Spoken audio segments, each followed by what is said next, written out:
Quando adolescente, sempre imaginei que aos 30 anos já teria me casado, teria uma casa e teria todos os filhos que queria ter. Faço 30 anos em 8 dias. Não fiz nenhuma dessas coisas. Estou com meu parceiro há 7 anos e meio. Se dependesse de nós, já teríamos feito tudo isso, mas nenhum de nós vê essas coisas como metas alcançáveis para o nosso futuro próximo. A habitação é muito cara e os salários são muito baixos. Por que ter filhos quando não temos condições de alimentá-los ou abrigá-los? Muito menos tempo para criá-los, já que ambos trabalhamos em tempo integral apenas para sobreviver.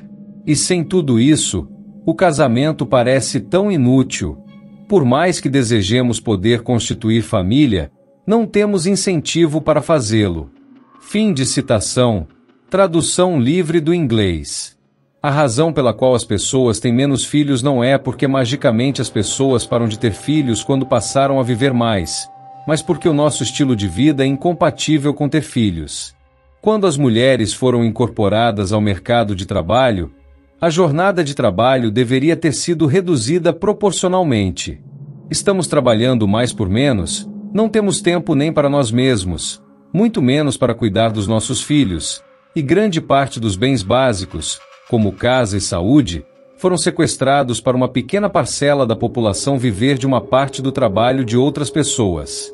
Reduza para 4 horas de trabalho para ambos os pais ganharem a vida e você verá como de repente as pessoas começam a ter filhos, porque o que é necessário para criar os filhos é gastar tempo. Fim de citação. Tradução livre do inglês. Ou seja, as pessoas estão deixando de expandir seu material genético por questões meramente econômicas. O Homer Simpson talvez seja o personagem que descreva melhor o ser humano médio, em especial o ocidentalizado. Não que povos de outras culturas sejam mais sofisticados ou intelectualmente superiores. Pelo contrário, o cidadão médio do mundo, estimulados por questões culturais ou religiosas, não tem outras preocupações maiores do que o pagamento de boletos, casar e deixar, abre aspas, legados, fecha aspas, de carne para este mundo. Há tempos, percebi que a imensa maioria das pessoas com a qual eu convivo sequer tem noção de que o cresceis-vos e multiplicai-vos bíblico é um estímulo milenar para a manutenção do esquema Ponzi demográfico e que, esse esquema é sim, um dos pontos de inflexão que ocasionam a intensificação de todo o processo dissipativo. Pode-se dizer que o ser humano inaugurou um processo dissipativo sem igual na história biológica da Terra. Se os custos dos aluguéis, dos alimentos, do cuidado com filhos aumentam continuamente, muito desse aumento decorre do aumento populacional e da escassez de recursos. Há outros fatores, como a especulação imobiliária, urbanização, etc., mas que não vamos tratar aqui. Muitos demógrafos, cegos e antropocêntricos, afirmam que a superpopulação é um mito, argumentando que as taxas de natalidade já estão abaixo do nível de reposição, exceto na África. No entanto, essa visão é frágil. O fato de algo estar crescendo mais lentamente não significa que não esteja em excesso. Pode, na verdade, estar crescendo menos porque já ultrapassou sua capacidade natural de expansão. A superpopulação não é um mito, pois, se para sustentar seu crescimento é necessário reduzir a população de outras espécies não essenciais à sua sobrevivência, coloque muitas aspas nisso, isso reflete na redução de reservas de minerais raros, petróleo e água potável. Além disso, exige o uso intensivo de pesticidas e fertilizantes para alimentar 8 bilhões de indivíduos de médio porte e longa expectativa de vida. Nunca na história geológica e biológica do planeta existiu uma espécie com porte físico médio grande, com alta expectativa de vida e com consumo calórico diário como o do homem e com tantos indivíduos vivendo simultaneamente. Sem contar com as necessidades sociais e tecnológicas como a nossa. Vamos esmiuçar os argumentos. O mito do mito da superpopulação. A discussão sobre a superpopulação humana é frequentemente polarizada. De um lado, economistas e demógrafos argumentam que o planeta pode suportar mais pessoas, desde que sejam feitos avanços tecnológicos e melhorias na distribuição de recursos. De outro, Cientistas ambientais e ecologistas alertam para os limites biofísicos do planeta. No cerne dessa disputa está a ideia de que superpopulação é um mito. Contudo, essa afirmação é ela própria um mito, pois ignora fatores fundamentais como o consumo energético desproporcional da espécie humana, o incremento na expectativa de vida, a dependência de recursos finitos e o impacto ético e ecológico de nossas escolhas.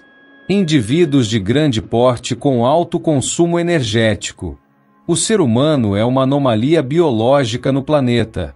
Nunca, na história geológica e biológica, existiu uma espécie de porte físico médio ou grande com tamanho impacto sobre os sistemas ecológicos. Espécies de grande porte, como elefantes, baleias ou grandes felinos, sempre tiveram populações relativamente pequenas, pois o consumo calórico e energético de cada indivíduo limita a quantidade que pode ser sustentada por um ecossistema. Em contraste, a população humana não apenas atingiu a marca de 8 bilhões de indivíduos, mas também o fez consumindo quantidades extraordinárias de energia. Um ser humano adulto consome, em média, 2.000 a 2.500 calorias diárias em alimentos, mas o consumo indireto, incluindo energia para a produção de alimentos, transporte, moradia e tecnologia, multiplica esse valor em dezenas de vezes. Mesmo nos países mais pobres, onde o consumo direto é menor, o impacto cumulativo é significativo devido à quantidade absoluta de indivíduos. Ao longo da história, a expansão humana ocorreu às custas de outras espécies. Em regiões onde a pobreza é extrema e os níveis de consumo humano são baixos, observa-se ainda assim um declínio acentuado na população de outros vertebrados. Isso se deve à competição por espaço, água, alimentos e ecossistemas. A expansão humana é inversamente proporcional à sobrevivência de outras formas de vida, um padrão que está acelerando a sexta extinção em massa. O anômalo e espetacular aumento da expectativa de vida humana. O aumento da expectativa de vida foi outro importante fator no extraordinário crescimento populacional, graças à superação dos limites naturais. Os limites ecológicos foram superados graças ao advento da medicina e tecnologia na produção de vacinas, medicamentos e fertilizantes que reduziram drasticamente a morte por fome e doenças infecciosas. Antes, a nossa expectativa de vida não era superior à de um chimpanzé, que vive cerca de 35 anos. Dobramos a meta e a superamos. Sem, no entanto, reduzirmos as taxas de natalidade de modo a manter a população humana em equilíbrio com o restante da biosfera, o que significa que os humanos passam mais tempo por aqui ao lado de muita gente, consumindo muito mais recursos naturais, numa escala sem precedentes, transformando energia útil, a exergia, em sua forma degradada e imprestável, a energia, coisa que jamais um chimpanzé sonharia em fazer. Superpopulação, produto de questões evolutivas. A superpopulação humana é um fenômeno que emerge de processos evolutivos intrínsecos. Ao longo de milênios, a capacidade de adaptar-se a diferentes ambientes e desenvolver tecnologias foi fundamental para nossa sobrevivência e expansão. Essa trajetória evolutiva, no entanto, criou um paradoxo. Ao dominar o planeta, o ser humano desequilibrou os sistemas naturais que sustentam sua própria existência. Em muitos aspectos, nossa superpopulação é o resultado de um sucesso evolutivo descontrolado. A domesticação de plantas e animais, o uso de combustíveis fósseis e a invenção de fertilizantes químicos criaram condições para um crescimento populacional sem precedentes. Esse processo, porém, não elimina os limites impostos pela natureza, apenas os adia. A dependência de fertilizantes sintéticos. A população humana moderna é sustentada artificialmente. A Revolução Verde do século XX, com o uso massivo de fertilizantes sintéticos à base de combustíveis fósseis, permitiu que a produção de alimentos acompanhasse o crescimento populacional. Estudos mostram que, sem fertilizantes químicos, pelo menos 60% da população atual não teria nascido, pois os sistemas de cultivo tradicionais não conseguiriam gerar calorias suficientes para sustentar tão grande quantidade de pessoas. Contudo, os fertilizantes dependem de recursos finitos, como petróleo e gás natural, cuja disponibilidade está em declínio.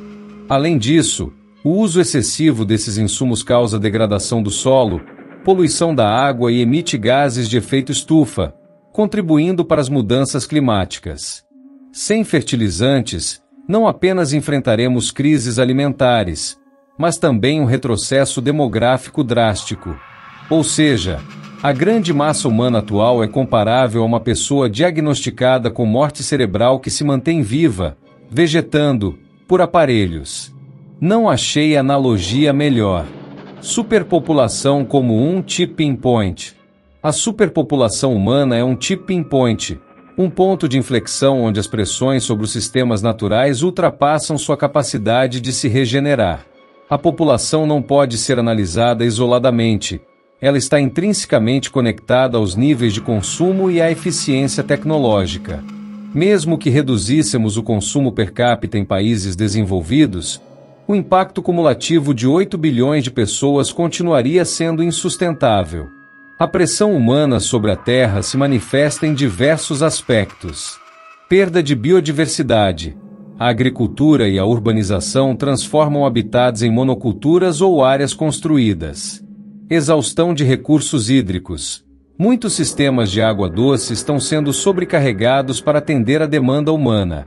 Emissões de carbono. A queima de combustíveis fósseis para manter a infraestrutura moderna intensifica as mudanças climáticas. Quando os sistemas naturais colapsarem, seja por falta de energia, alimentos ou água, o impacto sobre a população humana será abrupto. Em termos geológicos, esse colapso ocorrerá num piscar de olhos. O inflacionamento populacional é insustentável, mas mascarado por soluções tecnológicas temporárias. Conclusão. A ideia de que superpopulação é um mito é uma construção ideológica que ignora os limites biofísicos do planeta e os custos ambientais do crescimento populacional. O ser humano, como indivíduo de grande porte com altíssimo consumo energético, já ultrapassou a capacidade de carga do planeta. Sem fertilizantes sintéticos, combustíveis fósseis e avanços tecnológicos, grande parte da população sequer existiria. A superpopulação não é um problema apenas de números, mas de equilíbrio entre consumo, recursos e a sobrevivência de outros seres vivos. Ela é decorrente de processos evolutivos relacionados à perpetuação da espécie humana. Humano este que desencadeou um sistema dissipativo antropogênico que desequilibrou os sistemas naturais que sustentam sua própria existência, um comportamento semelhante de uma praga parasita. Mas a entropia sorri, faceira.